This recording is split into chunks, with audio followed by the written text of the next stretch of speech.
오늘은 드라크마 비유 이런 제목으로 하나님 말씀 나누도록 하겠습니다. 오늘 말씀의 핵심적인 내용은 죄인이 회개하면 하늘의 기쁨이 된다라는 말씀입니다. 오늘 본문 말씀, 지난번에 말씀드린 내용이랑 연결해서 생각해야 됩니다. 바로 다음 본문이기 때문에 그런 것인데, 예수님께서 말씀을 들으러 가까이 오는 모든 세리 그리고 죄인들을 영접하셨는데, 그랬더니 사람들이 예수님을 비난합니다. 바리새인과 서기관들이 그러죠.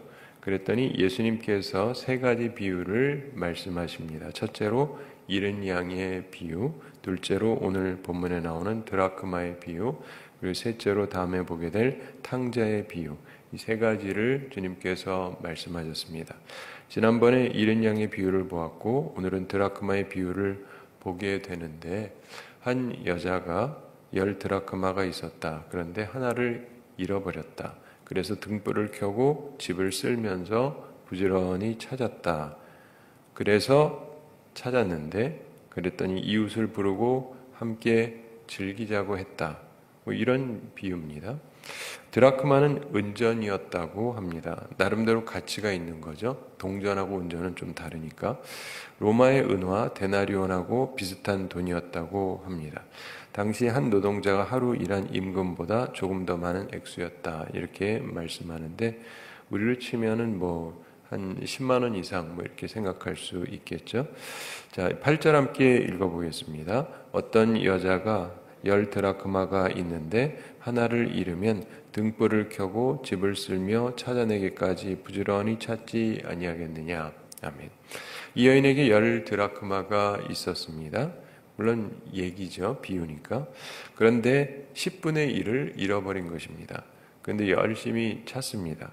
하나를 잃으면 등불을 켜고 집을 쓸며 찾도록 부지런히 찾지 않겠느냐, 이렇게 말씀을 하는데, 우리가 동전 10원짜리 찾으려고 애는 안 쓰지만 이게 5만 원, 10만 원이면 약간 얘기가 틀리죠. 그 생각을 하실 필요가 있습니다. 그리고 찾는 방법이 우리하고 조금 다르게 보이죠. 이것은 문화적인 이유 때문에 그런 것입니다. 이스라엘의 가난한 계층의 사람들, 그들의 집은 대체로 작았습니다. 큰 집이 아니었고, 집이 작았고, 대개 바닥이 우리 집 같지 않습니다. 우리 한국 집하고 달라요. 흙마루였습니다. 흙마루. 바닥이 흙이었습니다. 따라서 작은 것이 떨어지면 찾기가 조금 힘듭니다. 우리에 비해서. 게다가 작은 집들은 창이 없거나 또는 있어도 작은 창들만 달려 있었다고 그럽니다. 따라서 밝지가 않습니다. 그래서 찾기가 어렵습니다. 집이 어두운 편이기 때문에 등불을 켜고 찾는다, 이렇게 표현이 되고 있습니다. 그리고 집을 빗자루로 쓰는 것이죠. 은전을 찾기 위해서 그렇게 하는 것입니다. 이렇게 부지런히 찾아야 찾을 수 있기 때문에 이렇게 하는 것입니다. 집을 쓸며 찾아내기까지 하는데, 왜 이렇게 열심히 찾을까? 10만 원이라도 그렇지 이렇게 열심히 찾느냐? 두 가지 이유를 생각할 수가 있습니다. 첫째는 필요성 때문입니다. 사람이 돈이 필요 없는 사람이면 별로 상관이 없겠지만, 필요하면은 중요하죠. 때로는 10,000원도 5,000원도 굉장히 필요할 수가 있어요. 제가 예전에 한 번은 저녁에 늦게 가는데 갑자기 저쪽에서 어떤 사람이 뛰어오더니, 저기 죄송한데 제가 차를 타야 되는데 돈이 없는데, 버스비가 없는데 좀 꿔주시면 안 돼요? 돈 얼마 안 돼요. 얼마라 그랬더라? 1,000원, 2,000원이라 그랬나? 근데 갑자기 처녀가 아저씨한테, 제가 목사라는 거 모르잖아요. 저쪽에서 오는데 제 인상 보고 오는 것도 아니죠. 급하니까 온 건데, 밤인데 왜 오겠어요? 필요하니까. 안 그러면 집을 못 가니까. 그렇죠? 그래서 필요성 때문에 우리가 돈을 찾는 경우가 있습니다. 특별히 팔레스타인의 경우에는 저축하는 일이 없이 하루 벌어서 하루 사는 사람이 많았다 그럽니다. 지금 우리는 좀 상황이 좀 다른데, 굉장히 가난한 사람들은요, 월급으로 살 수가 없어요. 하루 벌어서 하루 먹고 살아야 됩니다. 일당 받아가지고 사는 건데, 근데 옛날에는 그런 사람이 굉장히 많았다 그럽니다. 그냥 하루 벌어서 하루 먹는 거예요. 그래서 지금 이 돈을 찾지 못하면 가족이 끼니를 이을 수가 없기 때문에 그랬을 수가 있습니다. 그러면 열심히 찾을 수밖에 없는 것이죠. 우리 문화적인 차이를 이해할 필요가 있는데 미국에서는 햄버거가 굉장히 싼 것 중에 하나입니다. 그래서 뭐 맥도날드나 버거킹 이런 것들이 굉장히 싼 것에 해당이 됩니다. 우리나라는 옛날에는 햄버거 제가 어릴 때는 굉장히 고급이었고 지금은 그래도 많이들 사 먹는데 이게 후진국으로 가잖아요. 그러면은요 그건 누가 먹냐면 부자만 먹는 음식이에요. 그래가지고 우리나라랑 멕시코랑 국력은 비슷한데 멕시코가 미국 바로 밑에 있거든요. 근데 멕시코에 가가지고 거기에서 좀 떨어진 동네를 가게 되면 거기에도 버거킹 같은 데가 있습니다. 가서 보면요 너무 잘 해놨어요. 미국보다 더 잘 해놨어요. 그리고 값도 미국이랑 비슷한데 근데 그게 보통 사람들은 거기 사람들 못 와요. 왜냐하면 이 햄버거 하나가 하루 일당이에요. 우리말로 하자면 햄버거 하나가 10만 원이라고 생각해 보세요. 쉽게 사 먹을 수 없죠. 햄버거가 10만 원이면 뭐 우리 보통 어디냐에 따라 좀 다르지만 일반적으로 맥도날드나 버거킹 같은 데가 10,000원 안 하거든요. 근데 이게 10만 원이다 그러면 굉장히 부담스러울 수밖에 없잖아요. 보통 사람은 이게 10만 원이에요. 근데 가족이 먹으려면 몇십만 원이 들어요. 실제 몇십만 원이라는 게 아니라 그들의 가치를 치자면. 그러니까 올 수가 없는 거예요. 거기 온 사람들은 다 부자들이에요. 그런데 그런 것처럼 각 사람들에게 돈과 뭘 먹는다는 것도요, 문화에 따라 다른 거예요. 햄버거를 먹었습니다. 이게 어디서는 미국 사람들한테는 싸구려거든요. 그래서 중고등학생한테 제가 옛날에 가르칠 때, 야, 너희들이 가볍게 먹는 햄버거랑 피자 이런 게 제가 옛날에 한국에 있다 갔으니까 80년대에 갔으니까 한국에선 고급 음식이야. 피자가 별로 없었거든요, 우리나라에. 그러던 때가 있습니다. 이게 고급이다. 그럼 얘들이 이해가 안 가는 거예요. 자기들은 제일 싸구려가 이거니까. 제일 싼 거. 우리를 치면 뭐 떡볶이 같은 거. 그런데 이걸 가지고 딴 나라에서는 고급이라 그러니까. 그러니까 이게 자기 문화만 가지고 이렇게 얘기를 하면은 똑같은 것 같은데 전혀 의미가 다를 수가 있어요. 그래서 이 드라크마 같은 경우도 뭐 동전이 떨어졌는데 뭐 그렇다. 우리 동전 생각하시면 안 돼요. 우리로 쳐도 최소한 10만 원권은 된다고 생각을 하셔야 되고 게다가 돈 없는 사람이에요. 돈이 있는 사람이 아니고 하루 벌어서 하루 먹는 사람에게 10만 원이라는 건 결코 작은 돈이 아닌 것이죠. 그 필요성 때문에 그래서 이렇게 찾았을 거고 또 다른 이유 두 번째 이유가 있을 수 있는데 낭만적인 이유 때문에 그럴 수 있다. 이렇게 성서학자 중에 보는 분들이 있습니다. 이게 왜냐하면은 결혼 예물일 수 있다고 그래요. 결혼 예물. 여러분 보통 우리가 뭘 잃어버릴 때도 결혼 예물은 꽤 중요하잖아요. 이게 100만 원짜리인데 하나가 떨어져 나가면 이제 90만 원이니까 괜찮은 게 아니고 결혼 예물은 제대로 이게 붙어 있어야 되잖아요. 의미심장한 것이기 때문에 결코 잃어버리면 안 되는 것일 수 있다는 것입니다. 그 당시에 팔레스타인 여성들은 결혼할 때 표시로 은사슬에다가 10개 은전을 꿰ν 머리 장식을 가지고 있었다 그럽니다. 결혼 반지랑 비슷한 그런 것인데 오늘날 따라서 결혼한 여성에게는 매우 귀중한 것입니다. 따라서 빚을 져서 갚아야 할 때에도 이것은 체주가 빼앗을 수 없었다 그럽니다. 이건 결혼 예물이니까 이거는 뺏으면 안 된다. 이해가 되시죠? 이렇게 그 당시에 규정을 한 것이었다 그럽니다. 그런데 이 비유에서 여인이 잃어버린 것은 바로 그것일 수 있다고 보는 것이죠. 결혼 반지 같은 예물. 그렇다면 더욱 이해가 잘 되지 않습니까? 이거 꼭 찾아야 되는 게 맞죠. 하여간 어떤 여성이든 결혼 반지를 잃어버렸으면 필사적으로 찾으려고 하는 것이 일반적인 것이기 때문에 그런 것입니다. 자, 그래서 이것을 찾아내는데 필요성 때문에 혹은 굉장히 갖고 있는 이 의미가 크기 때문에 이것을 찾는다 이렇게 볼 수가 있습니다. 그리고는 찾아낸 다음에 어떻게 하느냐? 9절 함께 읽어보겠습니다. 또 찾아낸즉 벗과 이웃을 불러 모으고 말하되 나와 함께 즐기자. 이른 드라크마를 찾아내었노라 하리라. 아멘. 우선 이게 그냥 동전이 아닙니다. 여러분 중에 동전 잃어버리고 동전 찾고는 사람들한테 우리 같이 즐기자 하는 사람이 계세요? 약간 정신 나간 사람 아니겠어요? 우리 문화에서는 동전 찾았다고. 그런 사람이 없죠? 혹시 있으셨어요? 없잖아요. 그러니까 전 옛날에 어렸을 때 이 성경 보면서 이해가 안 갔다니까요. 동전 찾았다고 뭘. 근데 이게 동전이 아니에요. 은전이에요. 이 은화나 금화 같은 거를 사보신 분이 있으시면 알겠지만요. 이게 우리가 갖고 있는 동전하고 은화하고 금화하고 가치가 완전히 다릅니다. 예. 가치 자체가 완전히 다르거든요. 근데 또 하나 여전히 생각해 보십시오. 여성 중에 한 10만 원 찾았다고 그렇다고 또 사람 모아가지고 기뻐할 사람이 많은가? 그것도 좀 약간 아닌 것 같죠? 그러나 결혼 예물을 찾았다. 그러면 친구랑 이웃을 모으고 즐거움을 표할 수 있기는 하겠죠. 여성의 즐거움을 하여간 여기서 표현하고 있습니다. 자, 참고로 예수님께서 처음에 말씀하신 비유는 잃은 양의 비유였습니다. 거기서 목자는 예수님을 상징합니다. 그리고 오늘 본 비유에서 그 비유를 보고 나서 이제 다음에 보게 되는 이제 탕자의 비유에서는 아버지가 나오는데 아버지는 하나님을 상징한다고 우리 흔히 생각을 하죠. 일리가 있습니다. 그런데 중간에 있는 이 비유에서 여자가 나옵니다. 이 여자는 누굴까? 자, 목자는 예수님, 아버지는 하나님 아버지. 그럼 여기서 여자는 누굴까? 그래서 어떤 성서학자는 성령님이다 이렇게 생각을 합니다. 그것도 일리가 있죠. 그러면 성부와 성자와 성령, 성삼위 하나님의 관심을 표현한 세 가지 비유다 이렇게 보는 분들이 있습니다. 그렇게 보면 참 멋이 있죠. 멋진 해석이라고 볼 수가 있겠습니다. 또 어떤 학자는 여기에서 이 여자는 교회를 상징한다 이렇게 보기도 합니다. 그것도 일리가 있죠.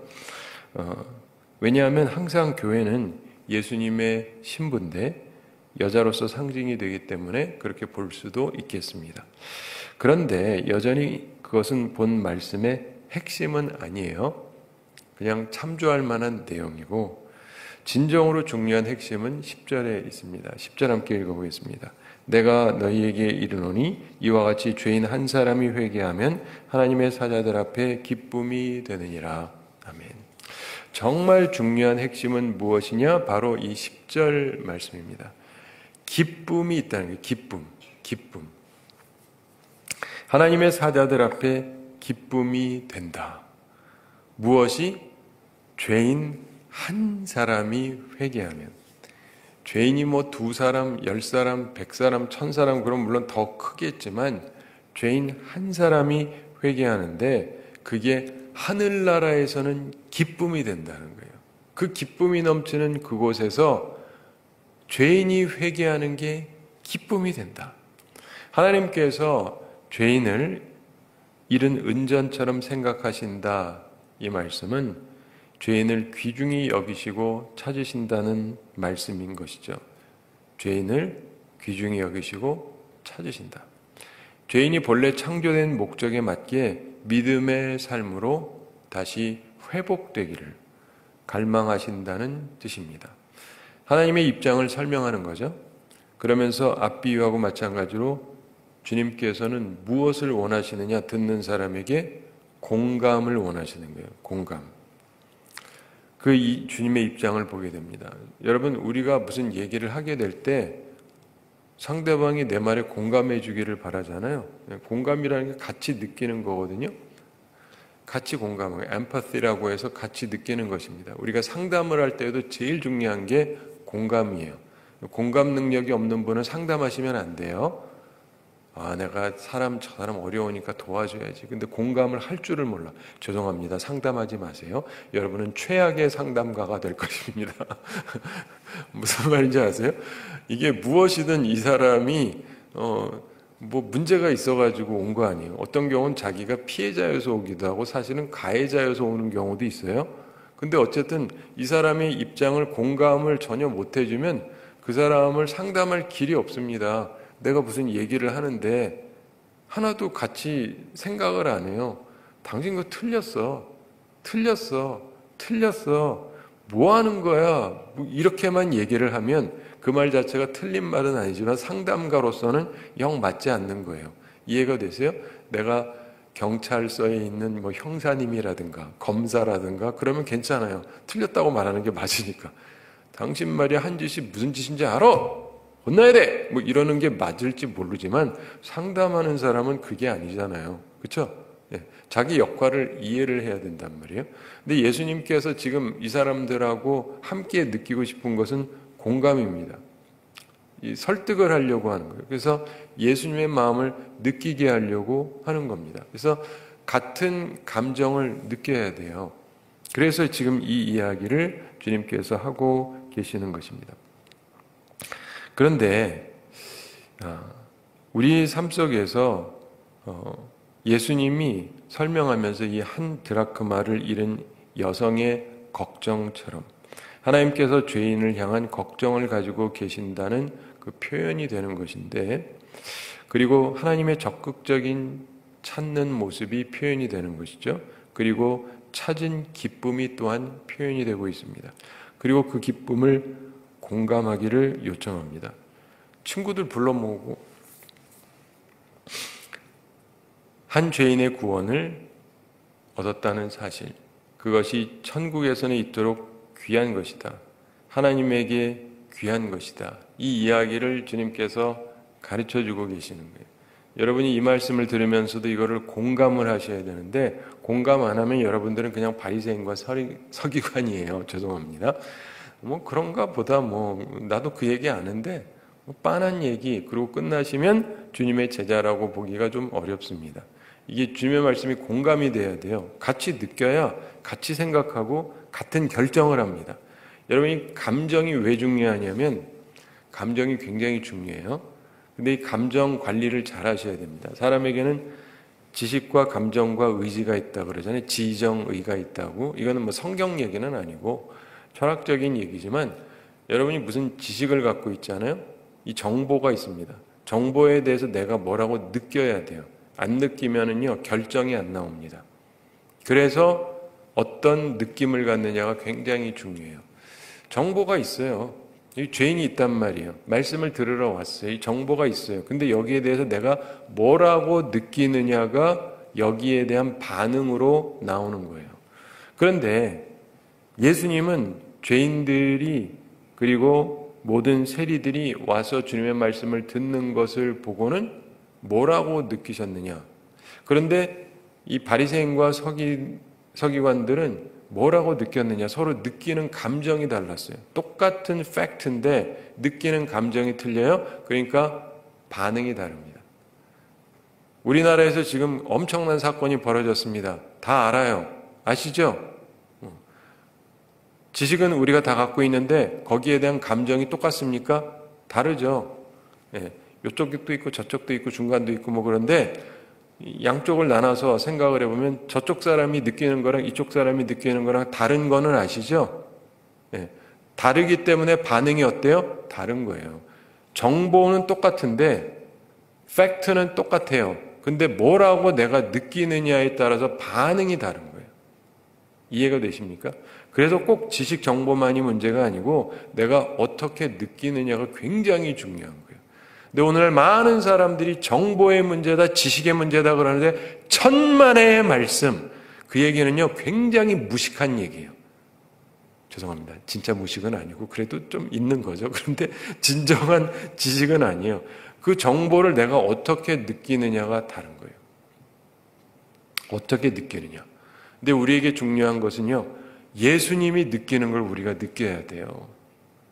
세상 사람들이 뭐라고 느끼느냐가 아니라, 사람들이 대중이 뭐라고 느끼느냐, 혹은 이쪽 저쪽 그러는데 나는 어디 있을 거냐, 이런 게 문제가 아니라 주님 보시기엔 어떠냐, 이런 데 관심을 가지셔야 돼요. 주님의 마음은 어떤가. 그리고 그거를 내가 느껴야 주님다운 행동이 나오는 거예요. 왜 사람들이 다 직분도 있고 지식도 있고 그런데 왜 다른 모습들이 나타나느냐? 자기 나름대로 생각하고 자기 나름대로 느끼니까 반응이 다른 거예요. 오늘날 우리들이 항상 생각해야 되는 게 그거예요. 여러분 그 생각을 하시는지 모르겠는데 주님은 무슨 생각을 하실까를 항상 생각해야 돼요. 저는 항상 생각하려고 노력을 해도 잘 모르겠는 때도 많아요. 근데 그 생각을 안 하시면 알 길이 없죠. 관심이 없으니까. 여러분 제가 뭘 어떻게 느끼는지 관심 있으시다고 해도 꼭 알 수 있는 건 아닌데 그런데 관심 자체가 없다 그러면 상관이 없죠. 상관없이 내 나름대로의 삶을 살게 되는 거예요. 그래서 이 바리새인과 서기관들도 하나님을 잘 믿는다고 하던 사람들인데 하나님의 아들의 감정을 이들이 갖고 있지 않은 거예요. 그러니까 반응이 이상하게 나오는 거예요. 오늘날의 우리들도 다 마찬가지예요. 대부분 지식 자체는 같이 공유하고 있어요. 그렇지만 어떻게 느끼느냐가 완전히 다른 얘기가 되는 것입니다.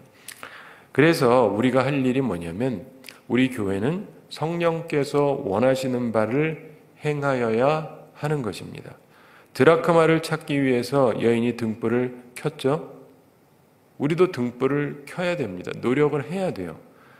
8절에 어떤 여자가 10드라크마가 있는데 하나를 잃으면 등불을 켜고 집을 쓸며 찾아내기까지 부지런히 찾지 아니하겠느냐. 등불을 켜고, 이 말은 합테이 루크논이라는 말인데 현재 켜들고 있는 상태를 얘기해요. 지금 켜들고 있는 상태. 굉장히 중요한 얘기입니다.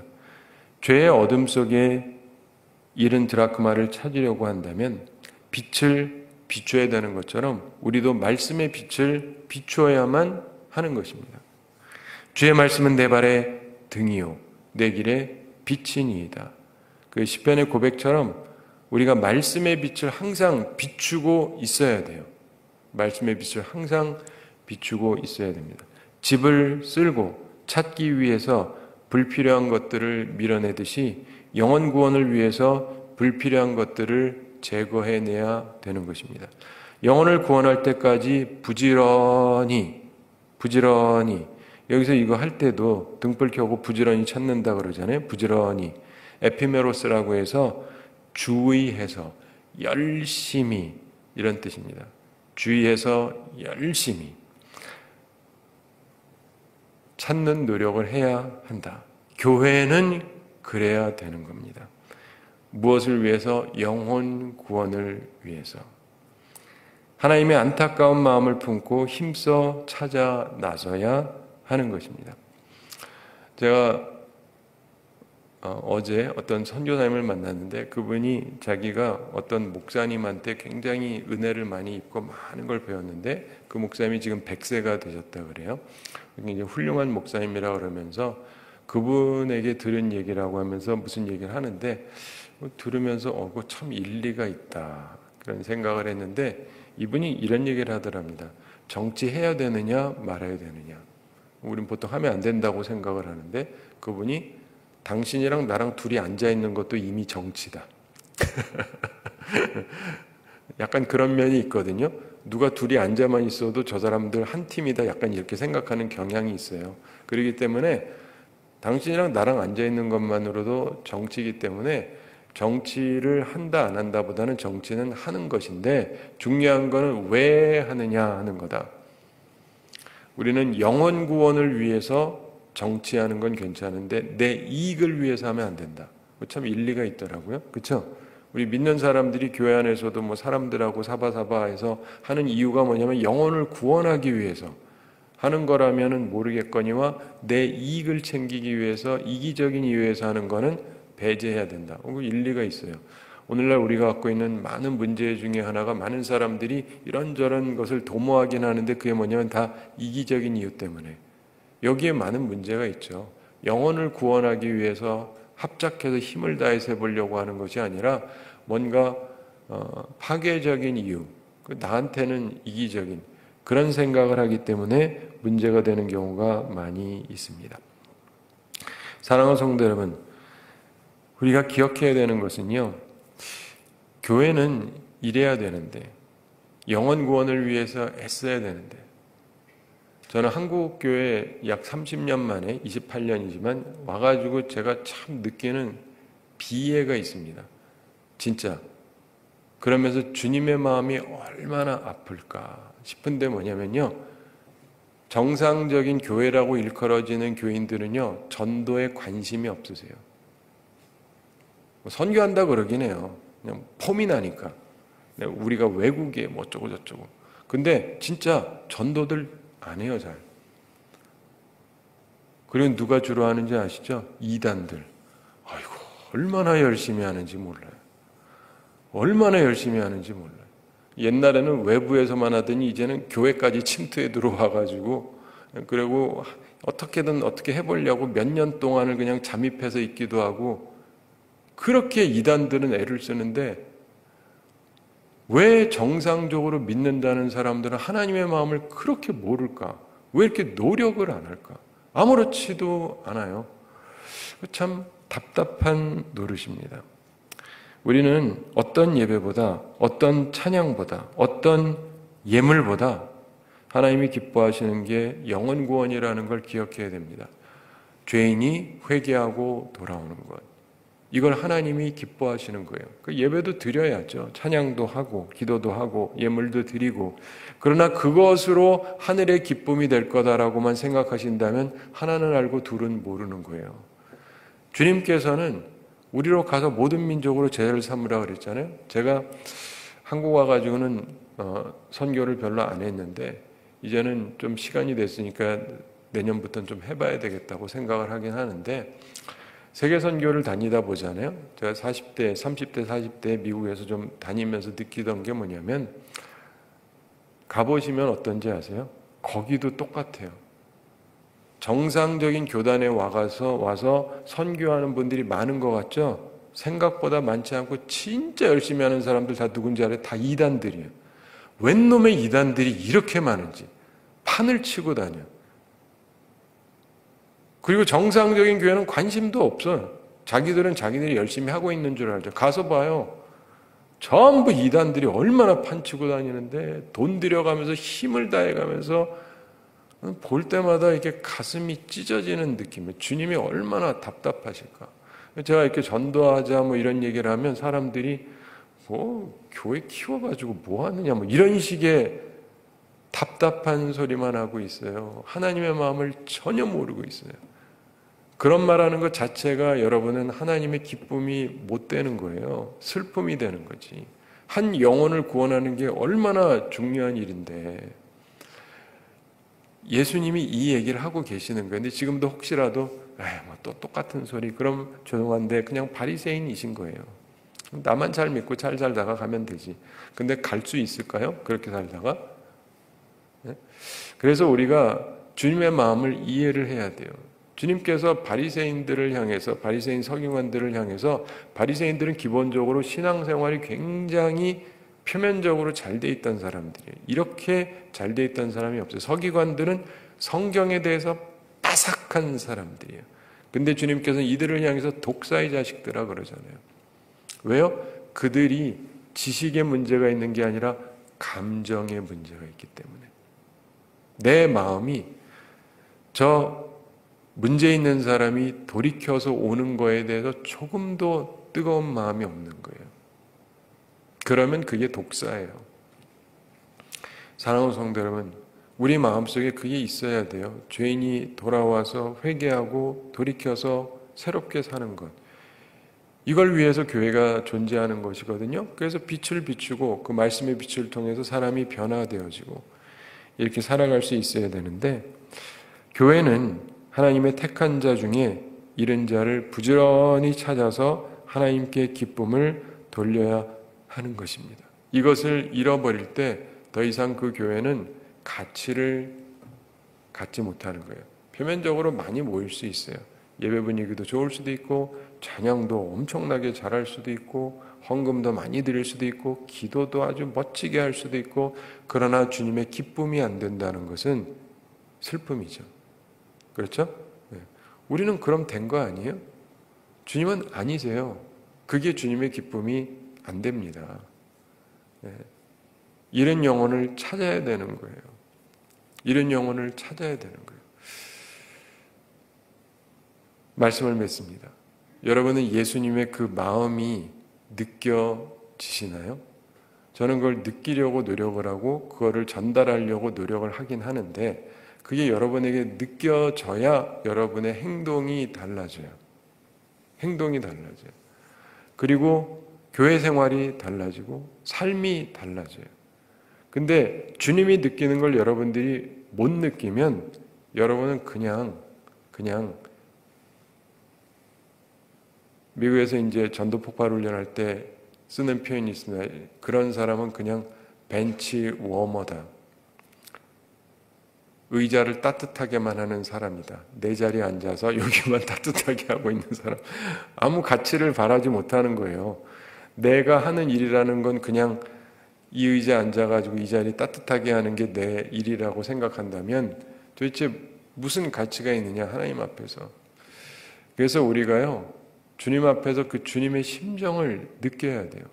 저도 그냥 주님의 말씀을 생각을 하면 다시금 좀 힘을 내게 되죠. 안 그러면 뭐 나도 편한 게 좋죠. 뭐 편하면 제일 좋지. 그냥 나 편하면 되는 거 아니겠어요? 그런데 그게 아니라니까요. 기독교인이 돼서 생활한다라고 하는 것은 그게 우리의 삶의 목표가 되면 안 돼요. 특별히 이 땅에 있는 동안은, 천국에 가서 영원히 누리겠지만은 이 땅에 있는 동안은 우리의 사명이 있는 것입니다. 우리가 살아있는 이유가 있고 그 있는 과정 속에서 주님이 기뻐하시는 것처럼 이런 일을 해야 됩니다. 오늘도 이 말씀을 생각하면서 모든 세리, 죄인들, 이들이 말씀을 들으러 가까이 오는 것을 좋아하고 기뻐하는 사람들이 되기를 바랍니다. 그리고 그런 일을 위해서 노력하고 우리 교회가 그런 일을 위해서 힘쓰는 교회가 되기를 바라고, 그래서 주님께서 기뻐하시고 칭찬하는 우리들, 그리고 우리 교회가 되기를 간절히 바랍니다. 우리 함께 기도하겠습니다. 사랑하는 하나님 아버지, 우리를 사랑하시고 오늘도 저희에게 귀한 말씀 주심을 감사드립니다. 드라크마 비유를 통해서 말씀하시는 주님, 주님의 그 심정, 이 이야기를 전달하고자 하시는 주님의 그 심정을 저희들이 조금이라도 느낄 수 있게 해주시고 주의 성령으로 함께 하셔서 저희들의 마음을 감화 감동하셔서 하나님 안에서 온전한 마음이 되게 하여 주시옵소서. 주님께서 주시는 은혜 가운데 저희들이 온전하게 서게 되기를 원합니다. 주님, 저희들 긍휼히 여기시고 불쌍히 여겨 주시옵소서. 주님, 우리들의 마음이 주님의 마음처럼 따뜻한 마음이 되게 해주시고 온전한 마음이 되게 하여 주시옵소서. 그래서 주님께서 기뻐하시는 삶을 살아가고 하늘의 기쁨이 되는 일을 우리들이 감당하며 살아갈 수 있게 하여 주시옵소서. 오늘도 주님 앞에 나온 모든 성도들 기억해 주시고 영육간에 강건케 해주시고 일용할 양식 공급해 주시고 시험에 들지 않고 악과 싸워 이기는 주의 용사들이 다 되게 하여 주시옵소서. 주님, 저희들이 항상 주님을 기억하면서 하늘의 평화를 가지고 살아가고 소망을 가지고 살아가며 우울하고 슬퍼하며 절망 가운데 사는 것이 아니라 기쁨을 소유하고 살아가는 주의 사람들 다 되게 하여 주시옵시고 그러한 것을 또 나누는 주의 사람들이 다 되게 하여 주시옵소서. 감사드리며 예수님의 이름으로 기도드리옵나이다. 아멘.